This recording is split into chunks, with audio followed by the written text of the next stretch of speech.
저희 제가 중등부 사역을 하고 있는데 중등부 친구들이랑 얘기를 하다 보면 먹방을 그렇게 많이 봅니다. 먹방은 이제 그 유튜브들이 뭐 먹거나 또 연예인들이 먹는 걸 그냥 보는 거예요.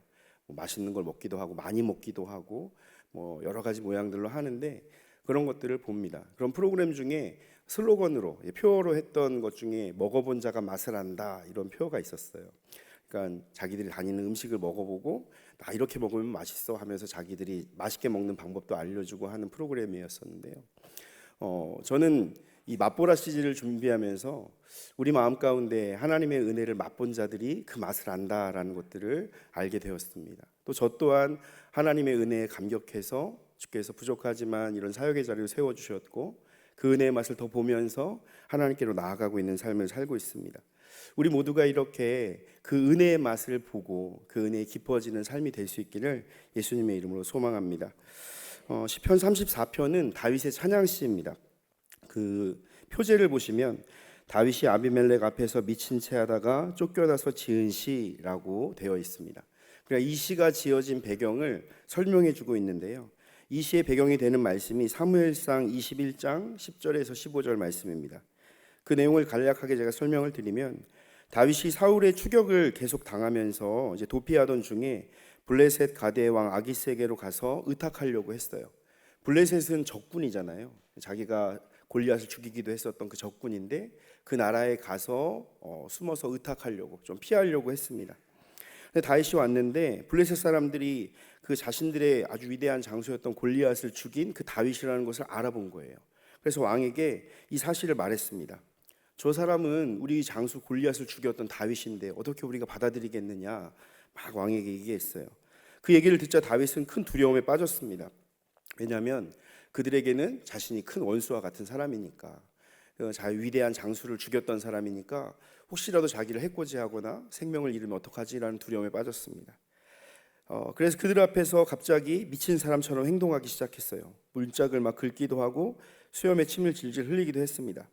그러자 그 아기스가 신하들에게 야 너희들 봐라, 저 사람 완전히 미쳤는데 미치광인데 왜 내 앞에 내려왔냐, 당장 쫓아내라고 명령을 내렸습니다.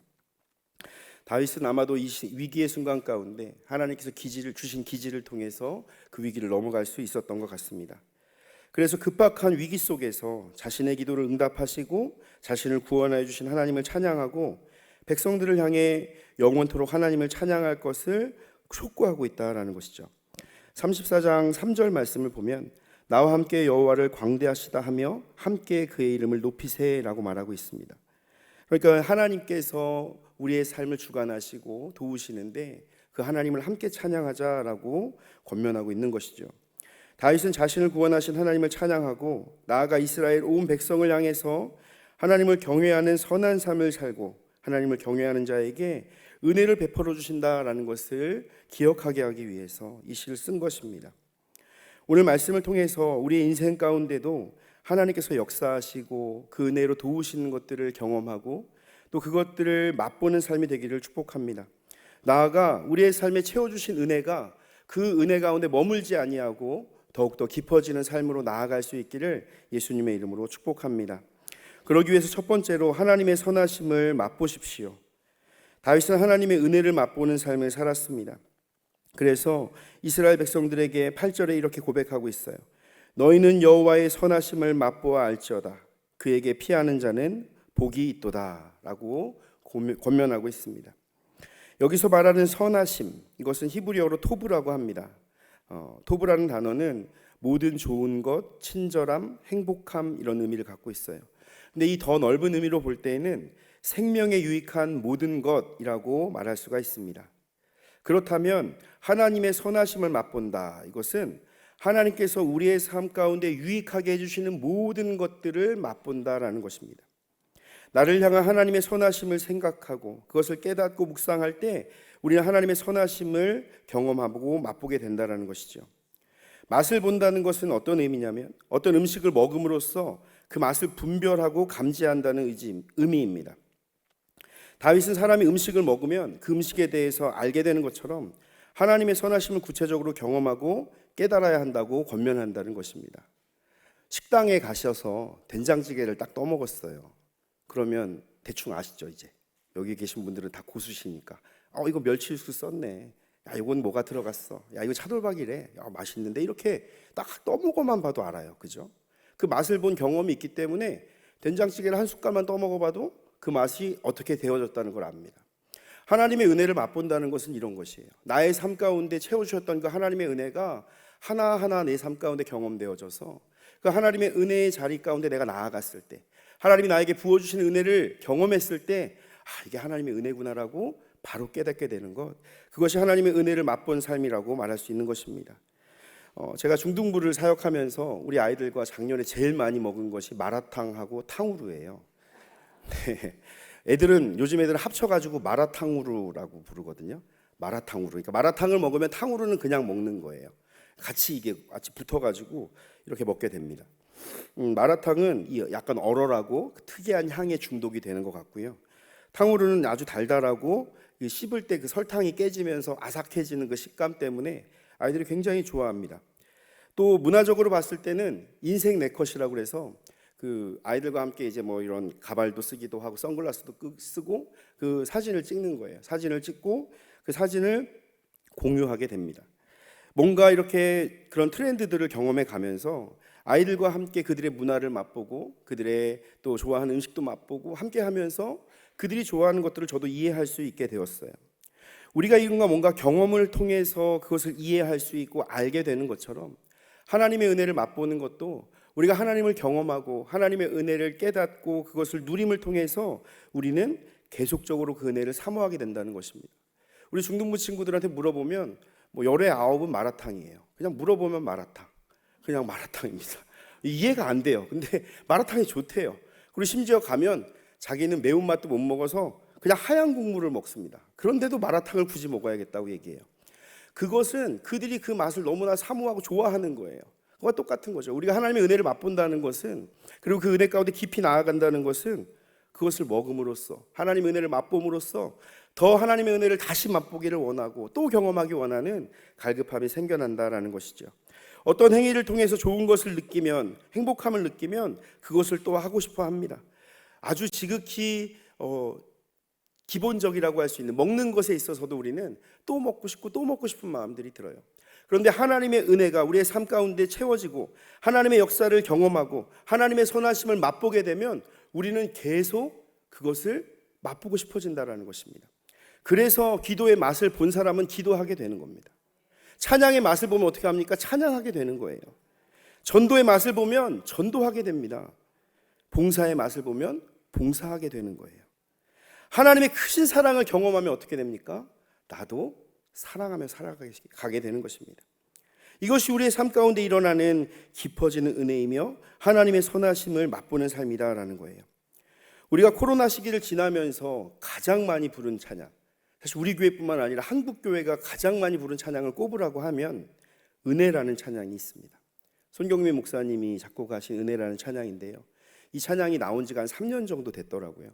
그래서 제가 이제 유튜브에 얼마나 많은 사람들이 이 찬양을 들었을까 생각이 들어서 그 목사님이 올린 그 영상이 있습니다. 3년 전에 올린 영상을 한번 찾아봤어요. 그랬더니 무려 1241만 8368회가 클릭이 됐어요.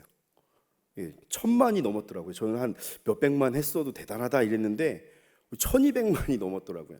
얼마나 많은 크리스찬들이 그 찬양을 통해서 다시 한번 하나님의 은혜에 대한 사모함을 갖게 되고 또 그 은혜를 맛보고 확인하는 삶을 살고 있는가 생각하게 되었습니다. 가사를 너무 잘 아시겠지만 제가 잠시 한번 읽어보겠습니다.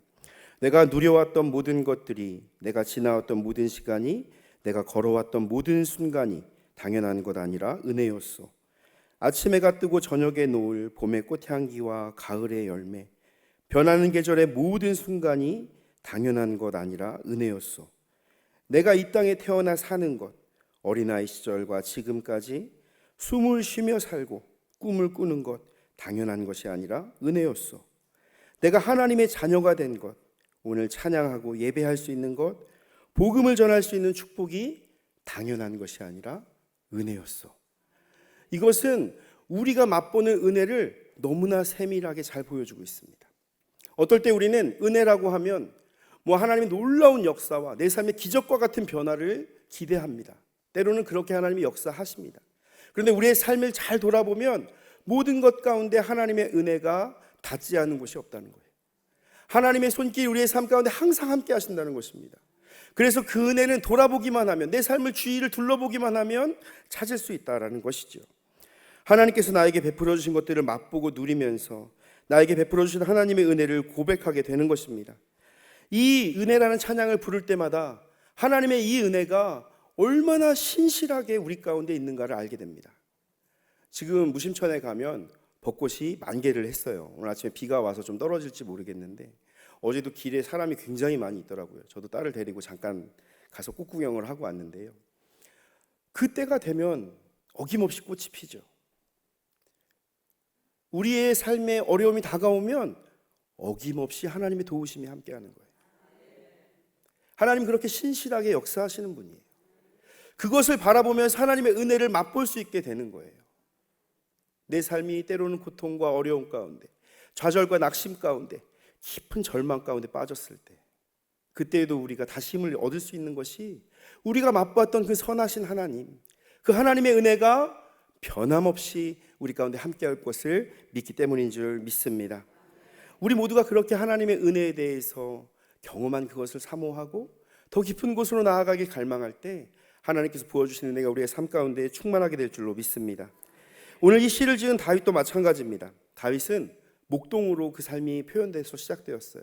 성경에 등장할 때 그는 외면당했던 사람이었습니다.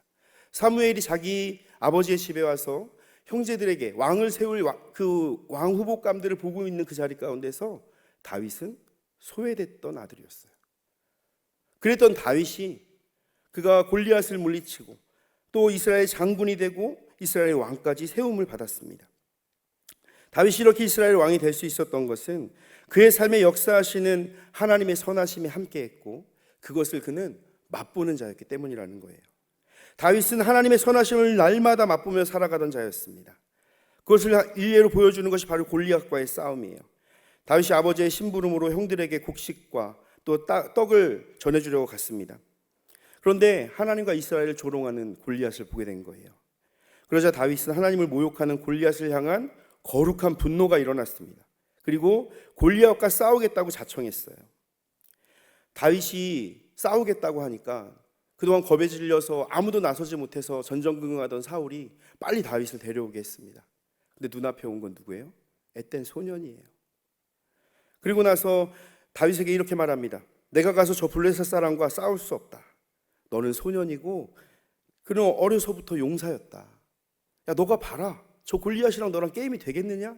라고 말했다는 거예요. 그러나 다윗은 사울 왕에게 자신이 양을 칠 때 사자와 곰이 자신의 양을 물어가면 내가 따라가서 쳐 죽이고 그 입에서 새끼를 빼내왔고 자신을 거기다 공격하기까지 하면 수엽을 잡아 쳐 죽였다고 당당하게 말합니다. 다윗은 나와 함께 하신 하나님께서 그런 맹수의 공격 가운데서도 승리하게 하셨는데 하나님은 이 골리앗과의 싸움에서 어떻게 하신다는 거예요? 승리하게 하실 거라는 거예요. 은혜를 맛보았기 때문에, 은혜에 대한 확신이 있기 때문에, 하나님에 대한 믿음이 있기 때문에 이 전쟁도 싸울 수 있게 되었다라는 것입니다. 살아계신 하나님의 군대를 모욕한 이 블레셋 사람 골리앗도 짐승이 하나와 같이 될 것이라고 담대하게 선언하는 거예요. 이러한 다윗의 모습을 통해서 하나님 그에게 함께 하셨고 다윗이 가장 잘 싸울 수 있는 방법을 통해서 다윗이 물맷돌을 던짐으로 골리앗을 쓰러뜨리고 승리할 수 있었다라는 것입니다. 다윗은 모두가 두려워 벌벌 떨고 쳐다도 못 보던 그 골리앗을 아주 강아지를 다루듯이 막대기를 가지고 물맷돌을 가지고 가서 손쉽게 물리칠 수 있었습니다. 어떻게 다윗이 골리앗을 두려워하지 않고 담대하게 나가 싸울 수 있었습니까? 다윗은 지금까지 맛보았던 선하신 하나님의 손길이 오늘 나와 이 순간에도 함께할 것이라고 믿었기 때문입니다. 누구나 위기의 순간이라고 생각했어요.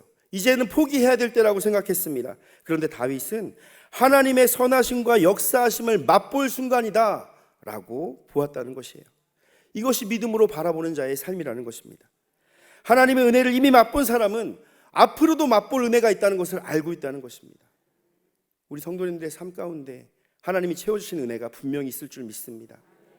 그 은혜를 기억하면서 앞으로 더 역사하실 주님을 기대하시기를 축복합니다.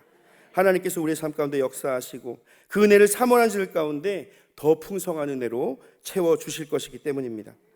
우리의 인생의 길이 펼쳐져 나아가는 가운데 하나님께서 함께 하시는 은혜가 있습니다. 아직 우리는 한 치 앞도 알 수 없는 그러한 미련한 인생이지만 주님께서 우리의 삶을 예비하시고 도우시는 분이다라는 거예요. 우리의 삶을 여기까지 인도하신 에베네셀 되신 하나님께서 여호와 이레 되셔서 우리의 삶을 예비하시고 역사하실 것을 믿음으로 바라보는 것, 그것이 바로 깊어지는 은혜를 맛보는 삶인 줄 믿습니다. 사랑하는 성도 여러분, 성도님들이 맛본 은혜는 무엇이 있습니까? 또한 내가 앞으로 맛보기를 사모하고 기대하는 은혜는 무엇이 있습니까? 우리에게 베풀으신 은혜를 기억하면서 또 우리 가운데 행하실 주님을 기대하면서 더 깊은 은혜를 맛보는 저와 여러분들 되시기를 예수님의 이름으로 축복합니다. 두 번째로 하나님을 경외하며 깊어지는 은혜를 누려야 합니다. 본문 9절을 보면 너희 성도들아 여호와를 경외하라. 그를 경외하는 자에게는 부족함이 없도다라고 기록하고 있습니다. 하나님의 은혜를 맛본 사람은 하나님을 경외하는 삶을 살아가게 됩니다. 하나님을 경외한다라는 것은 공경하고 두려워한다라는 의미예요. 하나님의 공의와 사랑을 경험한 사람들만이 알 수 있는 마음입니다. 어떻게 두려움과 존경이 함께 할 수 있는가? 근데 이 하나님께서 이 공의로우시기 때문에 우리가 죄를 멀리하고 하나님의 거룩함 앞으로 나아갈 땐 두려운 마음이 있습니다. 그런데 그 모든 사랑으로 우리를 덮으시는 하나님의 사랑이 우리 가운데 있다는 걸 경험한 자들은 하나님 앞에 더 큰 사랑으로 나아갈 수 있게 된다는 것이에요. 우리가 하나님의 거룩하심 앞에서 내가 죄인임을 알게 되지만 그분이 그 공의로 우리를 벌하시는 분이 아니라 사랑으로 우리의 죄를 덮으시고 우리를 의롭다 하시고 구원의 은혜를 베풀어 주시는 분이라는 것을 경험한 자이기 때문에 더욱더 하나님을 경외하며 살아갈 수 있게 된다는 것입니다. 이렇게 하나님을 경외하는 자에게는 하나님께서 부족함이 없는 은혜를 베풀어 주신다라고 약속하시는 겁니다. 하나님을 경외하는 자는 하나님의 크고 능하심을 알게 된 자예요. 하나님의 전능하심을 깨달은 자입니다. 하나님의 능력을 믿는 자입니다. 그렇기 때문에 하나님을 경외하고 하나님의 뜻 가운데로 순종하며 나아갈 수 있게 되는 것입니다. 하나님의 은혜를 경험한 자는 우리의 삶의 문제가 닥칠 때 내 힘으로 해결하지 않습니다. 기도로 먼저 구하며 나아간다는 것이에요. 믿음으로 기도할 때 부족함이 없는 삶을 살게 되는 것입니다. 다윗은 10절에 다시 한번 부족함이 없다는 것을 반복하면서 강조하고 있습니다. 젊은 사자는 궁핍하여 줄일지라도 여호와를 찾는 자는 모든 좋은 것에 부족함이 없으리로다. 특이한 것은 이 젊은 사자가 궁핍하여 줄인다는 표현을 했습니다. 젊은 사자는 신체적인 능력이 최고점에 다다른 사자를 말합니다. 그러면 이 사자는 사냥을 잘할까요? 못할까요? 당연히 잘하죠. 이 신체적인 능력이 제일 강할 때니까 달리기도 잘하고 이빨도 가장 셀 테고 발톱의 힘도 엄청나게 강할 것입니다. 그냥 동물 탁 치면 그냥 쓰러질 거예요. 그런데 이 사자가 궁핍하여 줄이게 되는 상황은 어떤 상황일까요? 자기의 힘과 능력으로 다 할 수 있을 것 같았던 그 사자가 아무것도 얻을 수 없게 되는 상태, 내 힘으로는 아무것도 할 수 없는 상태, 내가 도저히 어찌할 수 없는 상태, 내 힘으로는 어찌할 수 없는 환경, 어려움 가운데 던져지는 그 순간 가운데 사자는 결국 궁핍하여 줄이게 되지만 여호와를 찾는 자들은 하나님께서 모든 좋은 것으로 부족함이 없게 하신다라는 것입니다. 우리가 나의 삶을 내 능력으로 나를 의지하고 내 조건을 바라보며 내 환경을 바라보며 살아간다면 우리도 젊은 사자와 같이 궁핍하게 될 때가 다가옵니다. 그런데 그 순간에 우리가 나를 바라보지 않고 나는 할 수 있어라고 생각하지 않고 우리의 도움 되신 하나님을 바라보면서 하나님의 선하심을 구하며 나아갈 때 하나님의 놀라운 은혜 가운데 부족함이 없는 삶으로 나아가게 된다는 것입니다. 하나님의 은혜를 맛본 자는 이렇게 모든 상황 속에서 하나님을 경외하면서 더 깊은 은혜를 맛보게 되는 것입니다. 이것이 바로 하나님의 역사를 맛보는 비결이에요. 나를 의지하지 않고 하나님을 의지하는 것, 하나님을 경외하는 것. 요셉의 삶이 그러하지 않았습니까? 어떤 어려움에 처할지라도 그는 하나님 앞에서 범죄하지 않으려고 하나님을 경외하는 삶으로 살아갔다는 거예요.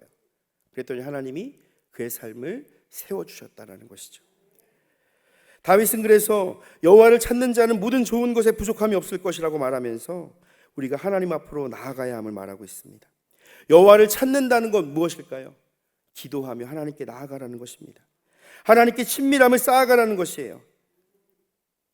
대화하는 것 그냥 갑자기 만나서 대화가 됩니까? 저희 아버지와 저는 굉장히 서먹한 관계를 오래 지냈습니다.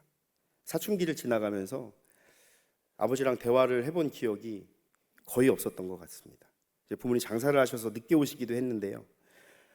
그러면 이제 식탁에 다음 날 필요한 걸 이렇게 메모를 살짝 해서 놓으면 이렇게 돈을 이렇게 놓고 주무시는 거예요. 그럼 저희는 또 아침 일찍 학교를 가고 부모님은 일어나서 또 일을 가시고 이렇게. 그래서 사실 일주일에 얼굴을 보고 이야기하는 시간이 거의 없었습니다.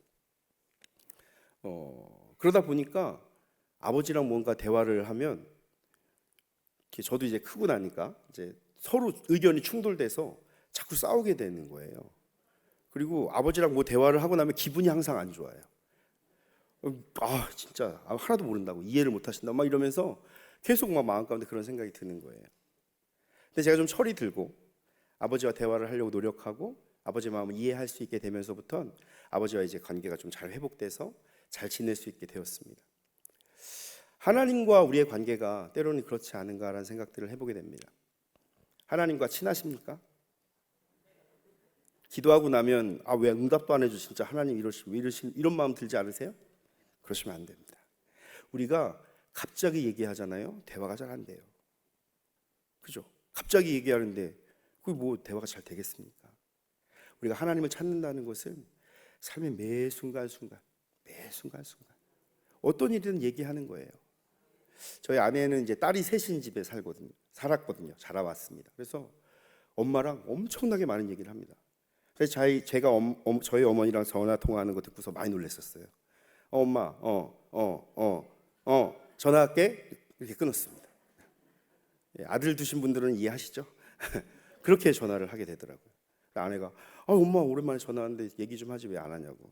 다 했어. 할 거 다 한 거야. 이렇게 얘기를 하게 됩니다. 하나님과 우리가 혹시 이렇게 대화하고 있지 않습니까? 하나님, 네, 그거, 다 됐어요. 네. 이렇게 기도하고 있지는 않으세요? 하나님 진짜 급하거든요. 빨리 들어주셔야 돼요. 빨리. 나 된 줄 알아요. 네? 빨리 주셔야 돼요. 이렇게 기도하고 있지는 않느냐라는 겁니다. 친밀함 가운데 하나님의 은혜를 맛보는 거예요. 하나님께 나의 삶을 많이 아뢰고 나의 삶을 그대로 고백하고 또 하나님이 나에게 베풀어 주신 은혜를 계속 확인하고 하나님 이렇게 좋은 분이지, 나의 삶을 맡겨드리고 또 그분이 나의 가운데 채워주신 은혜를 또 하나님께 감사를 올려드리고, 우리가 그렇게 하나님 경외하면서 하나님과 찾고 친밀함을 쌓아가는 그 삶을 통해서 하나님의 은혜를 더 깊이 맛보게 될 줄로 믿습니다. 그래서 다윗은 그 은혜를 맛보았기 때문에 시편 23편과 같은 주옥과 같은 고백을 할 수 있었어요. 여호와는 나의 목자시니 내가 부족함이 없으리로다. 내 모든 걸 아시는 하나님 앞에 내가 뭐가 부족함이 있냐는 거예요.